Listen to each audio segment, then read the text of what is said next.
Please don't kill me. You know how there are moments in life which you are presented with a choice and you feel that you cannot win. I suspect the rest of my life will feel that way. My situation, as unique as it may be, is completely my own fault. I recognize that. That doesn't stop it from being needlessly cruel. It all began with an innocent break-in, perpetrated by yours truly. I broke into an outwardly elegant mansion. The inside was very well kept and stocked with the most expensive of furniture, floors, countertops, and toilets. Mind you, but this was something felt amiss. In hindsight, I felt how easy the front door gave way, till my foot should have been the first sign that something was wrong. I managed to empty some items of interest, a couple of money stacks and a laptop, both of which were found in the home office area, into my backpack from downstairs, and then made my way to the upper floor. There is a saying goes something like this: assume what makes an ass out of you and me. Well, in this case, assume makes one of us dead.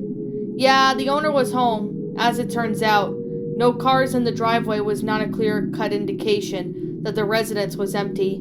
The old guy came barreling out of his room and got a hard-framed certificate on his hand. Look, I only meant to knock him out the worst. It wasn't my fault that the elderly were so fragile. I didn't check the rest of the matter. I just couldn't bring myself to do so. Within 24 more hours, the police were knocking at my door and presenting me with some shiny steel cuffs. They were cufflinks in a sense, but not the kind that I would be able to afford. These were handcuffs. I'm expecting to get sent to a cold, hard cell, but I find myself at a law office. It turns out that the police had brought me there before the cottager's personal lawyer. The police officer stood beside me, still cuffed as the lawyer read me off the will of every recent deceased Edgar Westbrook. The suit tells me that I have two choices, with the first being going to prison for life.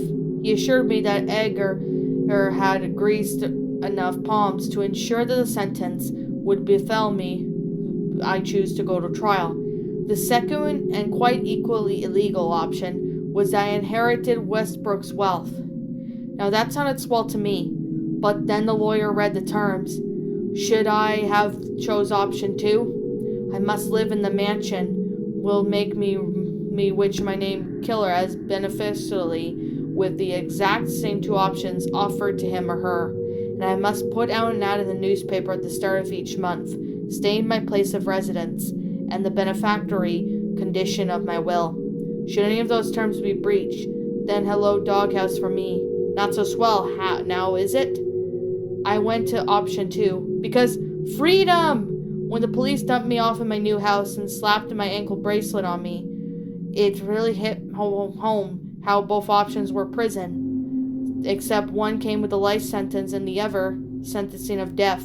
I feel like right now a proper moron, realizing I chose death over life sentencing.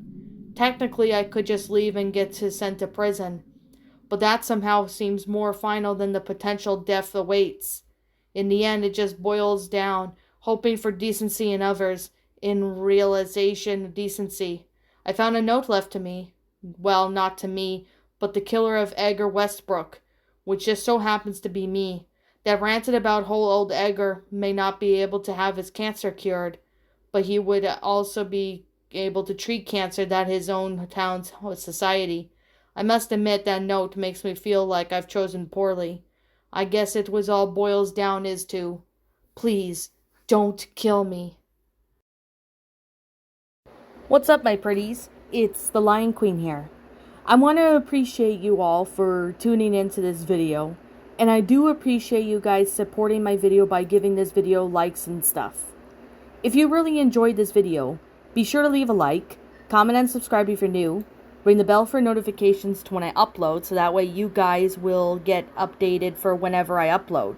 If you want to follow me on Twitter or DeviantArt, feel free to leave a follow on those if you are interested in following me on those socials.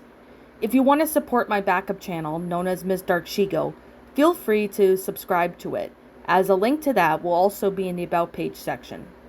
And with that being said, and that being the case, thank you so much for watching, my pretties, and as always, Please, stay pretty.